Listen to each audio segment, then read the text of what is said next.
and you can have the floor and make whatever arguments you'd like about your specific religious position. So, did you want to come on, Jeremy? You got to have your mic turned on or whatever. Did he leave? No, there you are. Okay, I'm going to give you the ability to speak. So you just got to unmute yourself, and then you can make whatever arguments you want. Hey, Jay, thanks for having me. Sure. I have a quick question, and the question is, why do we call him God?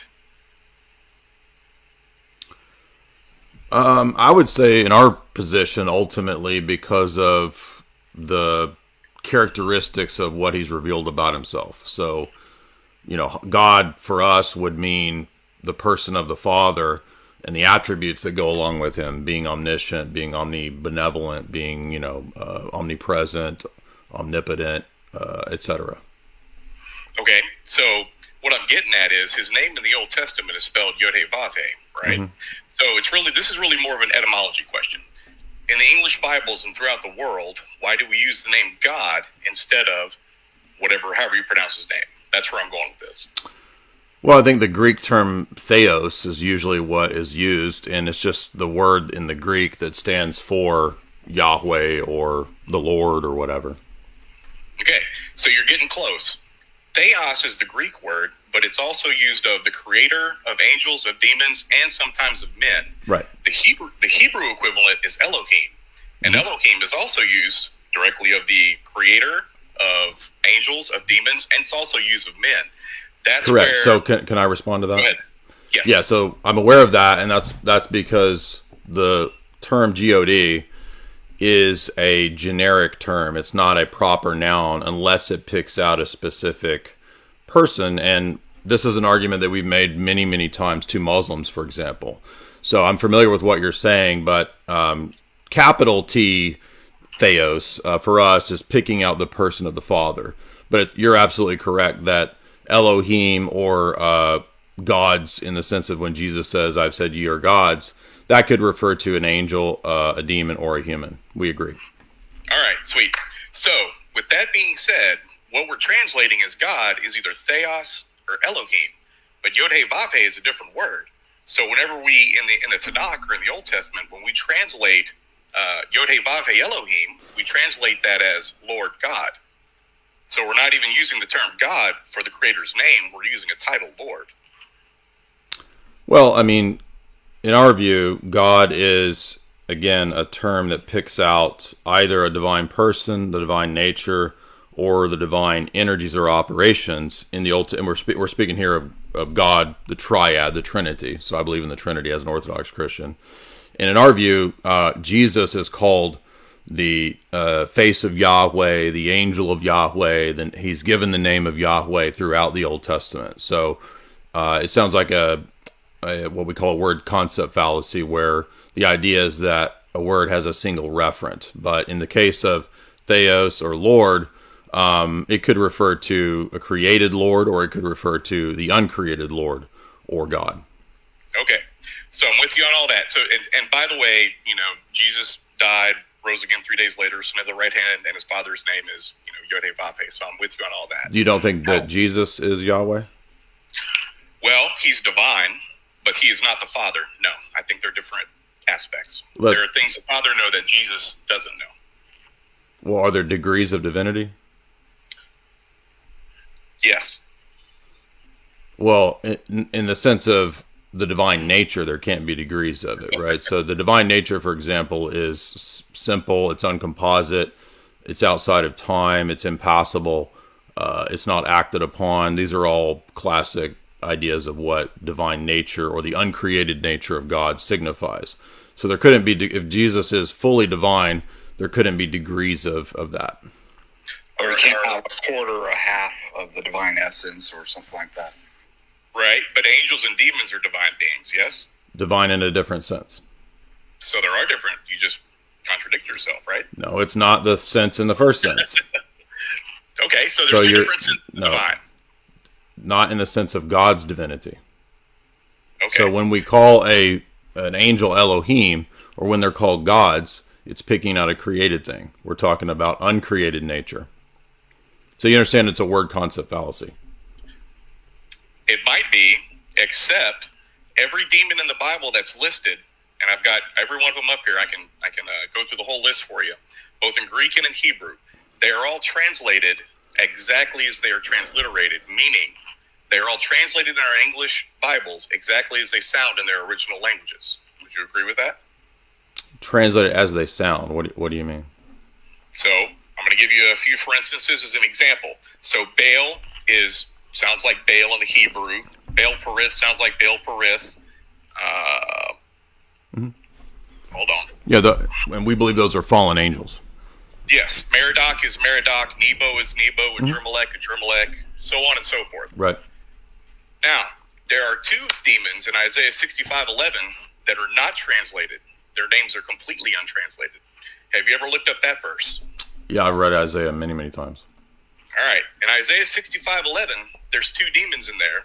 They're translated in the King James or the Geneva Bibles as troop and number, but in every translation post 1970, they're translated as fortune and destiny with capital F and a capital D.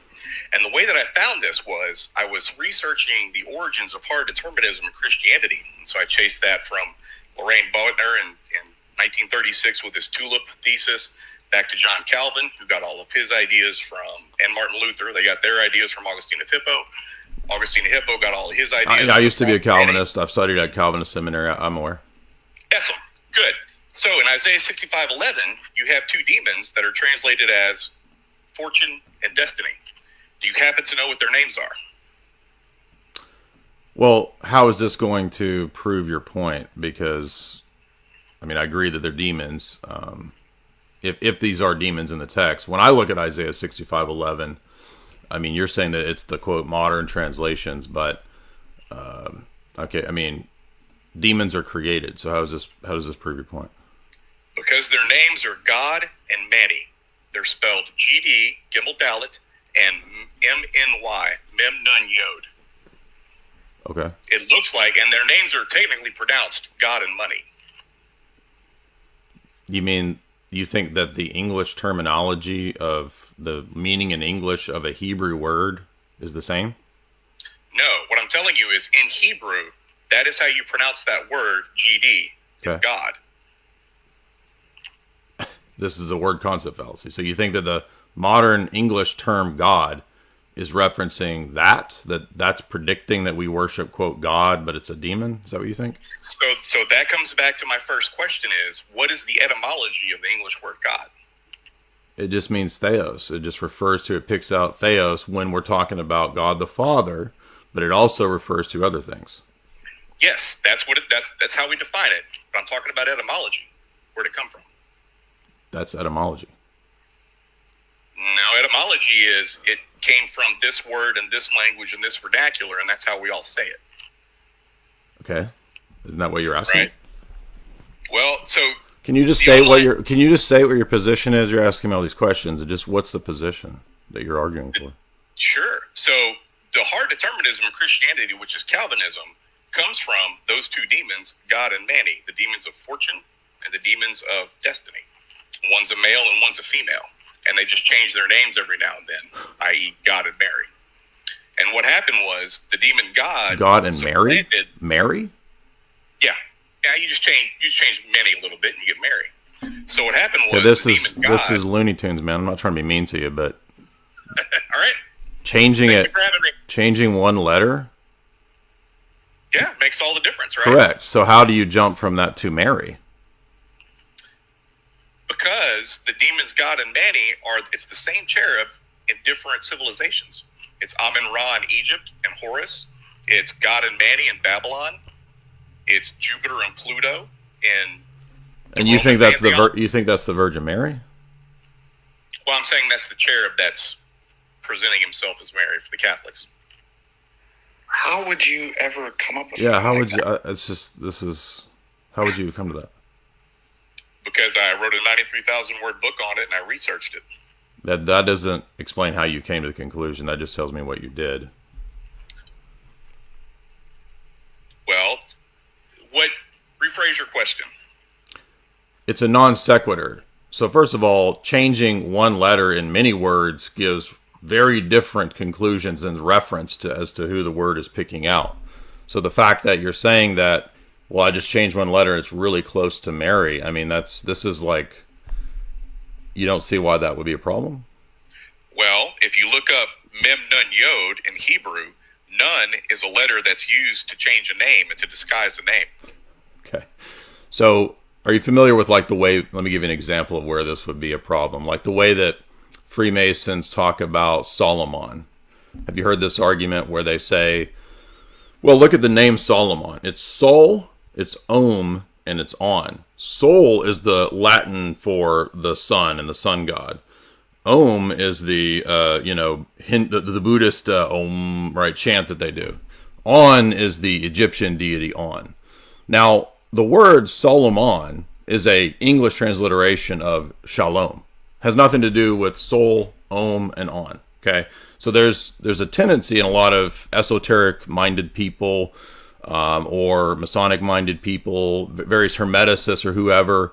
I'm not accusing you of that. I don't fully know your position, but I'm just stating that it's all kind of based on, if you're familiar with Jordan Maxwell, for example, the famous conspiracy dude, right? He would always kind of come up with these creative switching of reference to show that because in one context the word means this, in another context the word means something very very different. The word then is meaning both things or can be identified with one referent. So do you know what when I'm saying that it's a version of word concept fallacy, do you know what I mean by that?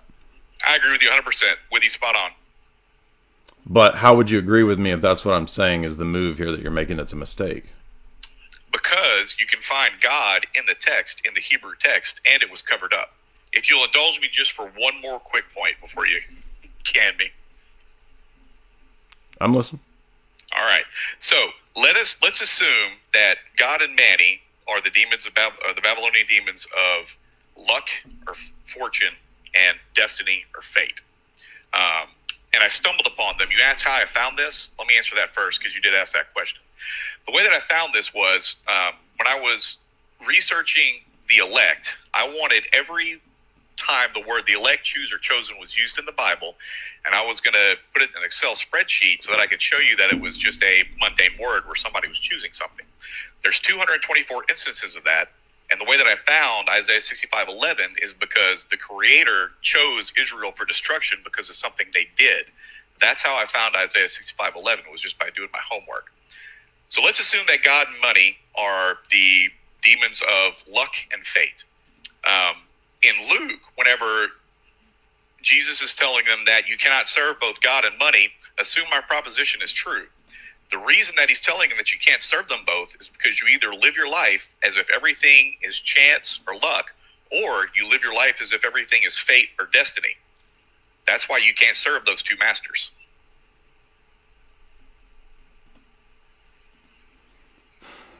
I mean, again, this has nothing to do with the Virgin Mary. Where do you, I just don't understand. How do you conclude that that's Mary? Mary's a tertiary item anyway. Yeah, but it demonstrates the wildness of this. You don't see why this would be a problem? It is absolutely wild. I agree. Okay. So, so what is the true religion? Like, what is it to you? The way. And that is what?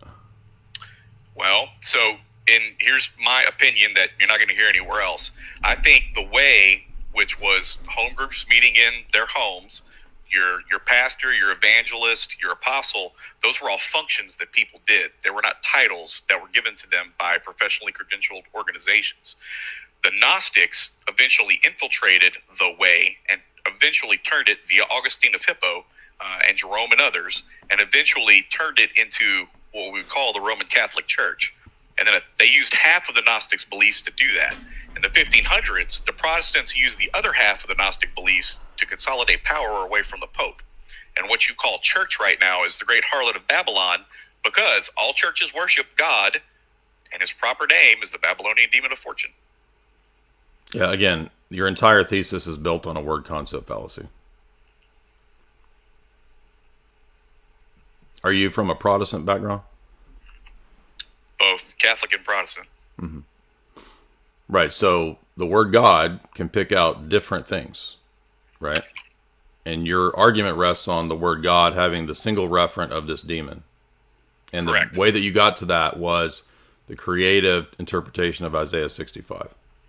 Is it creative, or is that You the real just said you had to interpretation? change a letter to get Mary. No. That We're is starting what with God. you said. Let's- To get Let's start married. with the proposition that it's Did you God and did you man. not say that to change a letter you get married because it's close? Yes. Okay. So again, why do you think that that is valid or a coherent move to do? From what standpoint? It's not talking about Mary, and you admitted it by saying that I have to change a letter to make it be close to Mary. Yes, and that's the middle letter of Manny's name. None is Manny? a letter that is used. Yes, M-N-Y, Manny. There's nothing to do with Mary. Where do you Correct. conclude that that's Mary? Because the demons can change their names. That's what he does. He's Yeah, a cherub. that doesn't prove that the referent is Mary. You're just assuming the position and saying, yeah, but it is because it's a demon changing his name. How do you know that it's a demon that you don't think? I mean, do you know what Ephesus taught, for example, On what? on Mary? Tell me. Well, are you familiar with church history at all? You talked about Augustine. You were correct about his background. Oh, a little bit, yes. Okay, so well, wait a minute. Wouldn't you want to know about what the first 4 centuries of Christianity taught if you're going to put this position forward? Sure, go for it. No, I'm asking you, what do you think they taught in those first 4 centuries up to Ephesus About whom? about Christ and Mary? I don't know off the top of my head. Okay, so you don't know about this topic. I thought you wrote a giant 90,000 word book or something. 93,000, yes. Okay, so but you don't know about the topic. Well, the book doesn't cover the encompassing of everything in Christianity. Yeah, but Mary is very important at Ephesus, and she's given a certain name at Ephesus, and so this would be very important to your thesis if you think that she's a goddess or a demon. I didn't say that Mary was a god or a demon. Maria, her name was Maria. Okay. Yeah. All right. We're going to move on. I appreciate your arguments. Interesting thesis, but it's a word concept fallacy.